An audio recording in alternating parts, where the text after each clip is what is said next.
السلام علیکم ناظرین، آج لاہور ہائی کورٹ نے امریکی شہری ریمنڈ ڈیوس، وہی ریمنڈ ڈیوس جس نے چند دن پہلے لاہور میں 2 نوجوانوں کا قتل کیا اور ایک تیسرے نوجوان کی ہلاکت کا باعث بنا، آج لاہور ہائی کورٹ نے اس ریمنڈ ڈیوس کو ایگزٹ کنٹرول لسٹ پہ ڈال دیا ہے۔ خطرہ غالباً یہ تھا کہ کہیں پاکستان کی وفاقی حکومتیں یا پنجاب حکومت جو ہے اسے چپکے سے خاموشی سے امریکی حکام کے حوالے نہ کر دے، اسے کہیں پاکستان سے دھوڑا نہ دیا جائے۔ یہ صورتحال دیکھ کے یقیناً یہ سوال پیدا ہوتا ہے کہ پاکستان کی حکومتیں جو کچھ اوپر سے کہہ رہی ہیں، جو کچھ سٹیٹمنٹس دے رہی ہیں، کیا اندرون خانہ ایسا تو نہیں ہے کہ اندرون خانہ کچھ اور ہی کھچڑی پک رہی ہے؟ میں سب سے پہلے آپ کو پنجاب کے چیف منسٹر جناب شہباز شریف صاحب کا ایک کلپ دکھاتا ہوں۔ پاکستان کے عوام کا خون اتنا نہ ارزاں ہے، نہ ہم اپنی عزت فروخت کرتے ہیں۔ انشاءاللہ قانون اور انصاف کا بول بالا ہوگا۔ اگر چیف منسٹر اس قسم کے جذبات کا اظہار کر رہے ہیں تو ذرا سنیے کہ پنجاب کے لا منسٹر رانا ثناء اللہ صاحب نے کیا کہا۔ Punjab government under the leadership of میاں شہباز شریف ہر قیمت پر رول آف لا اور انصاف کو ممکن بنائے گی اور کسی بھی پریشر کو راستے میں نہیں آنے دے گی، اور اس واقعے سے متعلق جو مقدمات درج ہوئے ہیں ان مقدمات کی تفتیش کو 100% میرٹ کے اوپر یکسو کیا جائے گا۔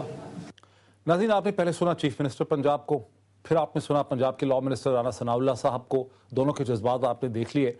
کہیں ایسا تو نہیں ہے کہ پنجاب کی سیاسی قیادت کچھ اور کہہ رہی ہے اور پنجاب کی پولیس جو ہے وہ کچھ اور کر رہی ہے؟ میں آپ کو دنیا نیوز کا ایک نیوز رپورٹ دکھاتا ہوں ان مقدمات کے حوالے سے جو کہ پنجاب کی پولیس نے ریمنڈ ڈیوس پہ قائم کیے اور اس گاڑی کے خلاف قائم کیے جس نے تیسرے نوجوان کی ہلاکت کی۔ ذرا یہ نیوز رپورٹ بھی دیکھ لیں، اس کے بعد میں گیسٹ کو انٹروڈیوس کرتا ہوں۔ لاہور میں قرطبہ چوک کے قریب امریکی شہری کی فائرنگ سے 2 افراد ہلاک ہو گئے، جبکہ اسے بچانے کے لیے آنے والی گاڑی کی ٹکر سے ایک نوجوان ہلاک ہو گیا۔ دونوں واقعات کے تھانہ لٹن روڈ میں مقدمات درج کر لیے گئے۔ فائرنگ کے واقعے میں امریکی شہری ریمنڈ ڈیوس کے خلاف تعزیرات پاکستان کی دفعہ 302 کے تحت قتل کا مقدمہ درج کیا گیا اور پولیس نے ملزم کا عدالت سے 6 روزہ جسمانی ریمانڈ بھی لے لیا، جبکہ کار کی ٹکر سے ہلاک ہونے والے واقعے میں بھی تعزیرات پاکستان کی دفعہ 302/34 لگا کر قتل کا مقدمہ درج کیا گیا۔ قانونی ماہرین کے مطابق یہ کہنا ہرگز غلط نہ ہوگا کہ پولیس نے دونوں واقعات میں تعزیرات پاکستان کی غلط دفعات لگا کر مقدمات کو کمزور کر لیا ہے۔ اگر حالات ایسے ہو جائیں کہ انسان کو اپنی جان جانے کا ڈر ہو اور وہ اپنے دفاع میں قتل کر بیٹھے تو اس کا یہ جرم قتل عمدہ کے زمرے میں نہیں آئے گا۔ لہٰذا ریمنڈ کے کیس میں بھی اگر ذاتی دفاع ثابت ہو جاتا ہے تو مقتولین ملزم جبکہ ملزم مدعی بن سکتا ہے۔ ماہرین کے مطابق ٹکر کیس میں تو سرے سے ہی دفعات غلط لگائی گئی ہیں۔ اس کیس میں 302/34 کے بجائے دفعہ 319 کا اطلاق ہوتا ہے، کیونکہ کار سوار حادثاتی طور پر موٹر سائیکل سے ٹکرایا نہ کہ جان بوجھ کر ٹکرایا گیا۔ ماہرین کے مطابق اس کیس میں بھی غلط دفعات لگا کر کیس کمزور کر دیا گیا ہے۔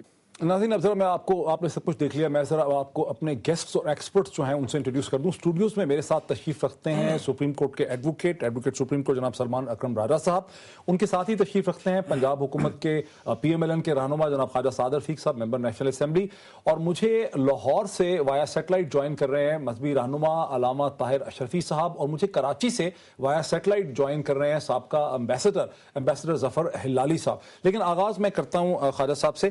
خواجہ صاحب، یہ جو تاثر ہے کہ پنجاب کی سیاسی قیادت تو ایک چیز کہہ رہی ہے لیکن پنجاب کی پولیس کچھ اور کر رہی ہے، اور جیسا کہ آپ نے ابھی سنا ہے، اس پہ کیا کہیں گے آپ؟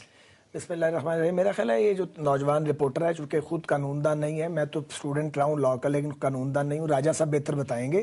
مجھے یہ معلوم ہے کہ دفعات کا اطلاق بالکل درست کیا گیا ہے، بلکہ اس بچے کو یہ پتہ ہی نہیں ہے رپورٹر کو کہ ایک تیسرا مقدمہ بھی درج ہوا ہے، اور وہ اس پہ ڈیوس ریمنڈ پہ ہوا ہے، ناجائز اسلحہ رکھنے کا مقدمہ، اس کے اوپر تیسرا درجہ مقدمہ بھی تھانہ لٹن روڈ میں درج کیا گیا۔ دوسری بات یہ ہے کہ پولیس کے جو آفیسر ہیں ان کا نام ذوالفقار حمید ہے، جو SSP انویسٹیگیشن ہے، ان کی آنیسٹی اور ان کی جرأت جو ہے وہ شک و شبے سے بالا تر ہے۔ لیکن خان صاحب، اس سے تو کوئی حقیقت سے آپ انکار نہیں کریں گے کہ ابھی 10-15 منٹ ہوئے تھے اس واقعے کو کہ پنجاب پولیس کے افسران نے کہنا شروع کر دیا تھا کہ جناب یہ لڑکے ڈاکو ہیں، یہ قاتل ہیں، ان سے اسلحہ نکلا ہے، یہ قتل کرنا چاہ رہے تھے۔ ریمنڈ ڈیوس نے سیلف ڈیفنس میں کیا، پولیس آفیسرز اور on record seeing this. Raymond Davis کا پوائنٹ آف ویو ایکسپلین کر رہے تھے پولیس آفیسر لاہور کے۔ ایک SP ہے، SP سول لائنز، ہمیں پتہ، ہم نے پروب کیا ساری بات کو۔ جنہوں نے یہ بات کی ہے اس کی تفصیل جو ہے وہ ہمارے پاس موجود ہے پوری طرح. میں اس کی تائید یا تصدیق اس لیے نہیں کرنا چاہتا کہ پاکستان کا کیس جو ہے وہ کمزور نہ پڑے. مجھے اس سے آگے بڑھنے کی آپ اجازت دیں. لیکن ایس پی سطح کیس کمزور پڑ سکتا ہے. ایس پی سطح, جی مجھے موقع دیجیے. ایس پی سطح کے آدمی کو اس طرح کا سٹیٹمنٹ چینل پہ آ کے دینے کا کوئی رائٹ نہیں تھا. ان کی جواب طلبی کی گئی ہے اور میں پوری ذمہ داری سے یہ بات کہہ رہا ہوں. تو آگے چلتے ہوئے میں یہ کہنا چاہتا ہوں کہ یہ بھی تاثر دیا گیا کہ رات کو وہ کونسل خانے میں چلا جاتا ہے. ارے بھائی وہ تو کسٹڈی میں ہے اور وہ کسی کو پتہ ہی نہیں ہے کہ کس جگہ رکھا گیا. سنا کہ بڑی سیریس ایفرٹ تھی کہ اس کو امریکیوں کے حوالے کر دیں. پہلے نہیں, بڑا پریشر تھا. پریشر تو بے شمار انہوں نے ایگزرٹ کیا, لیکن میں آپ کو ڈاکٹر صاحب ایک بات بتانا چاہتا ہوں. رحمان ملک صاحب کا بھی پریشر تھا. بہرحال میری عرض سنیں, پنجاب گورنمنٹ پہ دباؤ ڈالا گیا ہے, بیرونی دباؤ بھی آیا ہے, اندرونی طور پہ بھی کہا گیا ہے. لیکن اگر اسے چھوڑنا ہوتا نا تو 302 کا مقدمہ بنا کے گرفتاری نہ ڈالی جاتی, ایک بات. اور اسے ہتھ کڑی لگا کے پیش کیا گیا ہے. اور ہمارا نقطہ نظر یہ ہے کہ اگر اسے کوئی امیونٹی حاصل ہے, جس کے بارے میں لیگل اوپینین تو راجہ صاحب دے سکتے ہیں, ہماری رائے یہ ہے کہ یہ شخص جو ہے یہ امریکن ایمبیسی کا ملازم نہیں ہے, بلکہ لاہور کے کونسل خانے میں کانٹریکٹ پہ کام کر رہا ہے. پتہ نہیں کن مقاصد کے لیے کام کر رہا ہے. پہلے مجھے یہ بتائیں آپ سلمان اکرم رانا صاحب کہ اگر پولیس کیس ہی کمزور بنا دے, جو کہ ہم پاکستان میں ہمیشہ سنتے ہیں کہ استغاثے کا کیس ہمیشہ کمزور بنایا جاتا ہے ڈیو ٹو ویریس کنسیڈریشنز, اس کے بعد جا کے عدالتوں میں لوگ چھٹ جاتے ہیں. سارا مسئلہ یہ پاکستانی ہے کہ نہیں ہے, یہ بتائیں. ہے یہ نہیں ہے کہ بالکل یہ تو ہے, لیکن وہ جو کمزوری آتی ہے وہ تفتیش میں آتی ہے. ابھی تو صرف ایک ایف آئی آر کٹی ہے, پرچہ کٹا ہے, لیکن جو گاڑی کی ایکسیڈنٹ سے کیا اس پہ 302 کی جو کاٹی ہے وہ تو اقدام قتل نہیں بنتا. وہ تو جا کے وہی کہے گا کہ میں عرض کروں اگر خارج نہیں ہو جائے گی وہ بات. نہیں, اگر واقعات و حالات ٹھیک لکھ دیے گئے ہیں تو دفعہ کیا لگتی ہے اس کا فیصلہ عدالت کرے گی.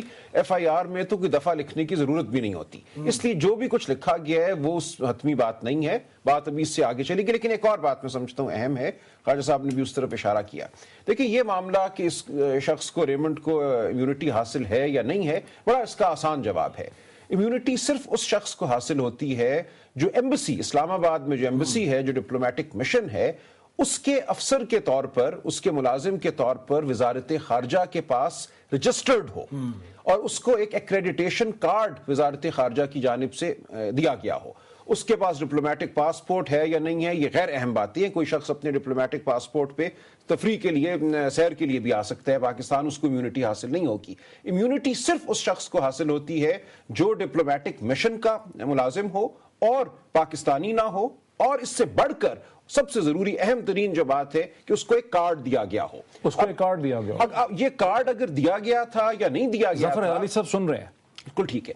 اس کارڈ کا ایشو ہونا یا نہ ہونا تو ایک واقعہ ہوگا, اور یہ کارڈ جو ہے اس واقعے سے پہلے ایشو ہونا چاہیے تھا. اب اگر کوئی بیٹھ کر اس کو بیک ڈیٹ کر کے کارڈ جاری کرتا ہے تو یہ واقعتاً ایک انتہائی افسوسناک بات. اچھا ذرا اس پہ ہلالی صاحب یہ کارڈ اتنا ہی امپورٹنٹ ہوتا ہے کیا؟ امریکہ کی حکومت یا کوئی بھی حکومت, آپ خود ایک سفارتکار رہے ہیں, سفیر رہے ہیں, اس پرسپیکٹو سے بھی اگر ہم اس کو دیکھیں, کوئی بھی حکومت کسی بھی وقت اگر اپنے کسی ایڈمنسٹریٹو, پاکستان حکومت نے جاری کرنے ہیں, اگر امریکہ کی حکومت یہ کہتی ہے کہ یہ سفارتکار ہے ہمارا, امریکہ کی حکومت اب یہ کہہ رہی ہے, ان رائٹنگ کہہ رہی ہے کہ یہ ہمارا سفارتکار ہے, اسے ڈپلومیٹک سٹیٹس حاصل ہے, تو یہ کارڈ ہونا نہ ہونا یہ امپورٹنٹ ہے؟